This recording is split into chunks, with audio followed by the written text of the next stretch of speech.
Hello my friends, it is Amy Esther here, and today I can't wait to share with you my next pregnancy update. I think that tomorrow I turn 5 weeks.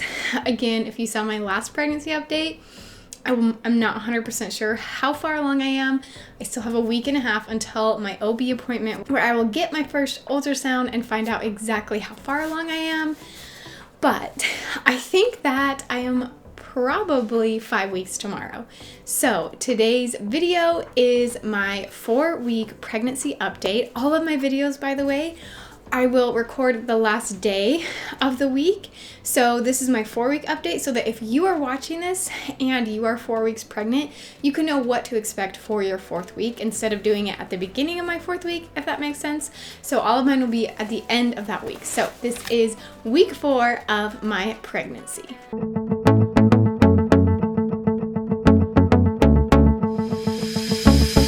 Hey guys, it's Amy Esther, and I'm so happy that you are here joining me for this pregnancy journey. If it's your first time here, make sure you subscribe, and I will have a playlist of all of my pregnancy updates. If you're watching this in the future, then you will be able to see all the updates from week 3 to however long I make it, 40 weeks hopefully, and I would love if you join me for all of those videos. If you are pregnant, please leave me a comment below. I'm so curious to know what your symptoms are, if they're similar to mine, so let me know in the comments if you have similar symptoms to me. So if you don't know who I am, I do have several chronic illnesses, and I was told by multiple doctors that I would not be getting pregnant again. So it's been so crazy that I am pregnant again, and I am so excited to share a few numbers with you that means that my pregnancy is going super well. So like I said, according to my normal cycles, I did not track my ovulation this cycle because, again, I didn't think I would ovulate, and so I wasn't tracking anything. I was told I would not be getting pregnant, so I didn't track it. However, when I found out I was pregnant on Christmas morning, I of course couldn't call my doctor because it was Christmas, and then he was out of the office the next day. So I called him 2 days after Christmas on a Friday, and sorry, I keep looking down. I'm just like checking my notes because I want to make sure I get these numbers right. But I checked my HCG levels, and with my previous pregnancy, my HCG was 13 when they checked me. So I had a miscarriage a few months ago, and when I took my first test with my miscarriage, it was super light, like one of those where I had to squint and make sure that there was even a line there, and I had to wait till the next day to just double check that I was even seeing the right thing. The next few days it did get a little darker, but it never got very dark at all. It was still super light, and I tested about a week later when I started to not really feel pregnant anymore, and my line was even lighter, and so that's how I knew I was going to miscarry. This time around, when I tested Christmas morning, I had the darkest line I have ever seen in my life on a pregnancy test, and I talk about that in my week 3. But I didn't know my actual HCG levels. I just knew that the test was really dark. So with my daughter, my HCG at my very first test, probably around the same time that I got tested this time, was 80. And that was a little worrisome to me, I remember when I got that, but it wasn't as worrisome as my last one, which was 13, which is pretty terrible. That is a very terrible HCG level. And I know the HCG doesn't tell you a lot. The biggest thing that it tells you is you get tested a few days later and it needs to double. I think it's every 3 days it needs to double. And so that's really the only important thing. They always say the original number doesn't matter that much as long as it's doubling, because it could start really low and just keep doubling, get bigger. It could start high and keep doubling, all of that. So anyway, last Friday I got my HCG tested, and it was 17,123. My goal was to be over 100, and it was 17,000. I actually first heard her say 1,700, and I called my husband after, and I was so excited, and I said, my HCG is 1,700. That's the highest I've ever seen on a blood test. I'm so excited. And then she called back later with some other blood results, which I will tell you about in a minute, but she called back later and reminded me of my HCG, and then she said it was 17,000. And I was like, whoa, I thought you said 1,700. She's like, no, 17,123 was my HCG, which is like insanely high, especially for how far along I thought it was. So I'm still not sure what is going on because I haven't been to my doctor. So it's possible I'm way farther along than I think I am, but that would have mean that I would probably have to have ovulated right after my period or during my period, like something crazy that's never happened to me before. There could be more than one in there, which would be so crazy. I'm not getting my hopes up, but that's a possibility. Or I just, for some reason, have crazy high HCG and a super healthy baby. So after that, I was stoked. I was so excited. But of course they said, we need to test you again because the most important thing is that it's doubling. So they tested me again on Monday and it was 44,000. I didn't get the exact number. I just know it was 44,000 and something. And that was definitely doubled from what it was before. So it was looking really good. And my doctor called me and said, it's looking really good. We'll see you at your appointment, which was in 2 weeks from that time. It's not this Tuesday, but the next Tuesday from where I am now. And we also tested my progesterone. My progesterone with my last pregnancy, the one that I miscarried, was under 1. And I don't actually know the normal range for progesterone, so I'm not sure exactly what it's supposed to be, but this time it was 18, and he told me that was perfect. That was exactly where we want it to be at this point in my pregnancy. So that was really exciting because I didn't need to be on progesterone medication, and I know my levels are rising very quickly and looking very, very good for this stage of pregnancy. And they also tested my thyroid because I have Hashimoto's disease. So I wanted to get my thyroid tested just to make sure that the diet I was on, the things I was doing were good enough and I didn't need to be on a thyroid medication. I am wondering if that's why some of my other pregnancies that I miscarried is because of my Hashimoto's, because I wasn't aware that I had Hashimoto's at the time. I did with other pregnancies get my progesterone checked and things, but I never had a thyroid panel. And I've been on the AIP paleo diet. If you've been here before, you already know this, but I am on the autoimmune protocol diet. And we're going to talk a lot about that today because food has been a big thing this week. But that has totally fixed my thyroid, and I 100% believe that is how I got pregnant and why I am pregnant at this moment when my doctor said it wasn't possible, because I was so strict on that diet and it really just changed my life, balanced my hormones. I've been feeling so much better since I started that diet. So I do want to do a whole video on how I think I got pregnant with PCOS, endometriosis, Hashimoto's, all of my chronic illnesses, all of my issues. So stay tuned for that if you are interested in how exactly I got pregnant. So anyways, those are the good news, that my levels are looking so good. But because my levels are looking so good, that causes me a lot of, bad. I was going to say there's a lot of bad too, but just a lot of symptoms, because there's a lot of hormones in my body right now that are just wreaking havoc on all the things. So I just want to share some of the symptoms that I've been feeling this week. Okay, so the big symptom that is continuing from last week is fatigue. I have had extreme fatigue, just complete exhaustion. I do not remember being this fatigued with my last pregnancy.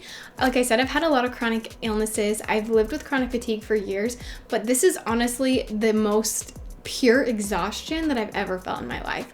Like, I've been times where I'd say I was more sick, as in like I was in a lot more pain and it was more uncomfortable. This is just, I'm purely exhausted. Like, I have no energy for anything. I get winded just walking up a couple of stairs. I am really struggling to keep my house clean.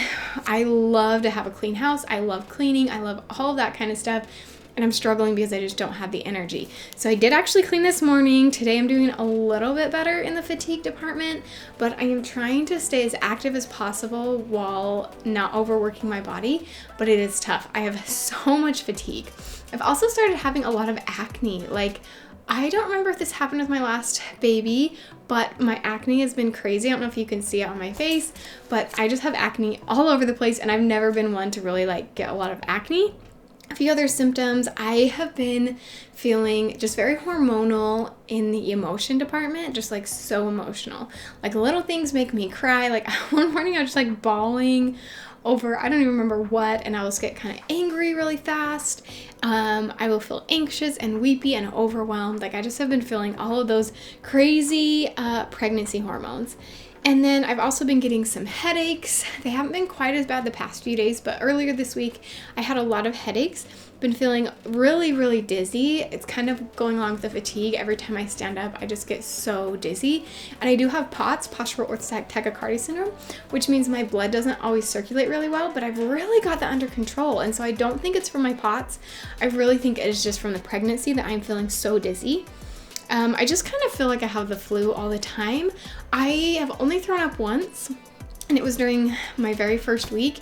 And it was one of those where I was just like picking something up and it just kind of like jolted me to throw up, but I hardly ever throw up. So this is normal for me. I have been feeling definitely nauseous. I do not have it as severe as a lot of people, a lot of women that I hear with their nausea, but I do feel nauseous for sure. And it does seem to be worse in the morning, which interestingly enough, my daughter, I swear it was not worse in the morning. Like it was just like an all day, like kind of average. And this time it's just like, I am so sick in the morning. And then it gets a little better as the day goes on, which is really good because I actually work in the evenings. I'm a math tutor. And so my job is in the evening. So luckily I'm feeling a little bit better by then. But I am so sick the first half of the day. It's rough. So another big symptom I've been feeling is shortness of breath. Like even just talking to you right now, I feel like I do not have enough breath to, I feel like I have to just like keep stopping and taking a minute to breathe because it's just really hard for me to talk for too long or to walk upstairs or to just pick up my daughter and put her into bed because I'm like out of breath doing anything. And I was reading scriptures with my husband the other day and I couldn't read out loud for very long because I was just like, okay, I need to catch my breath. And that's how I feel right now, which you're not going to see this because I'm going to cut all these parts out, but I am stopping every once in a while to just catch my breath because I have really bad shortness of breath right now. Okay, another thing, let's see, is there anything else? A lot of bloating this week. I feel so bloated right now. I probably look pregnant. I'm debating whether I should do like a pregnancy belly shot right now because I'm gonna look like I'm 6 months pregnant, but I am only a few weeks pregnant. I've definitely had decreased appetite, a stomach ache, and I've had lots of cravings and aversions start this week.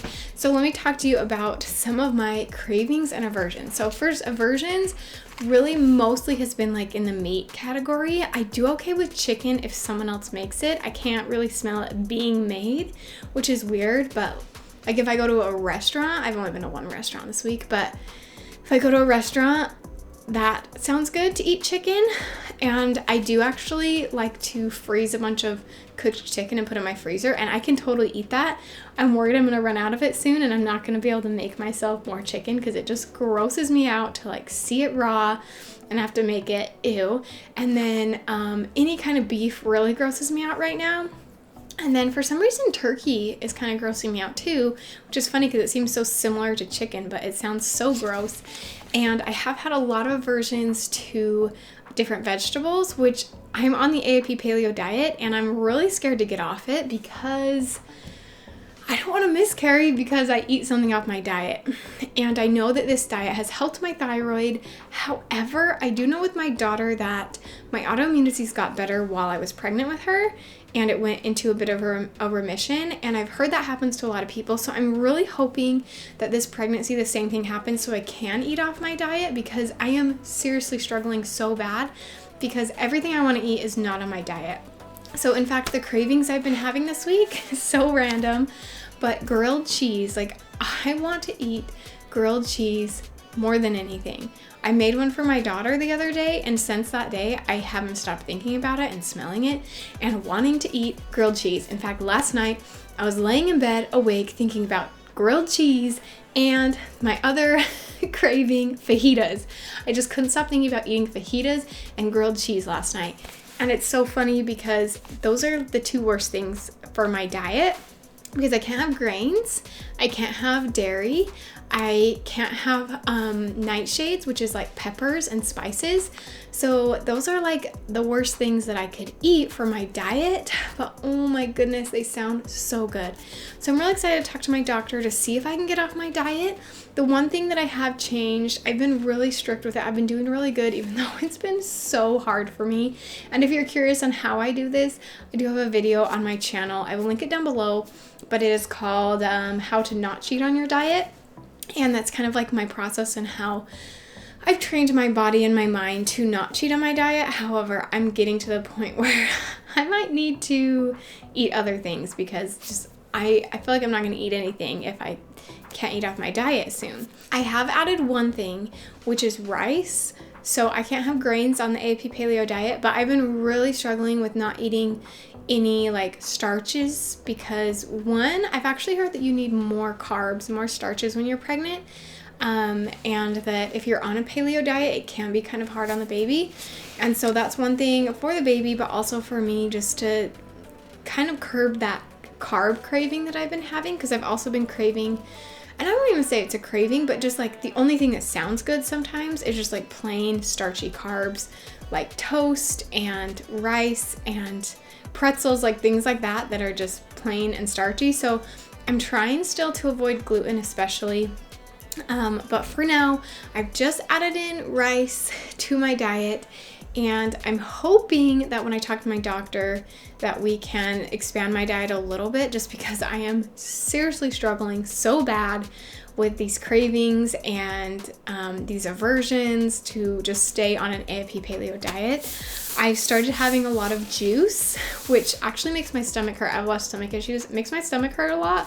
But honestly, it's worth it because it's like the only thing that sounds good and that tastes good. And so I have been doing some juice, and I got some that was fortified with calcium since I'm not having dairy. But anyways, I will keep you guys updated the next few weeks, especially once I talk to my doctor about what diet I should be on. Maybe I will just have them really monitor my thyroid close by and then get off the diet. I haven't decided yet, but that's kind of where I'm at right now. So I hope this was helpful and enjoyable for you. That is my, I think, 4th week of pregnancy. If it's not my 4th week, I'm sure I'll put a caption every time I say the wrong week down here, and I'm sure the title will say something else. But I'm pretty sure that tomorrow I turn 5 weeks pregnant, and I'm so happy that you have been here with me today, and I hope you enjoy the rest of my pregnancy journey, and that you don't forget to subscribe so that you hear all of my pregnancy stories. And I will see you next week for week 5 of my pregnancy update. Thank you.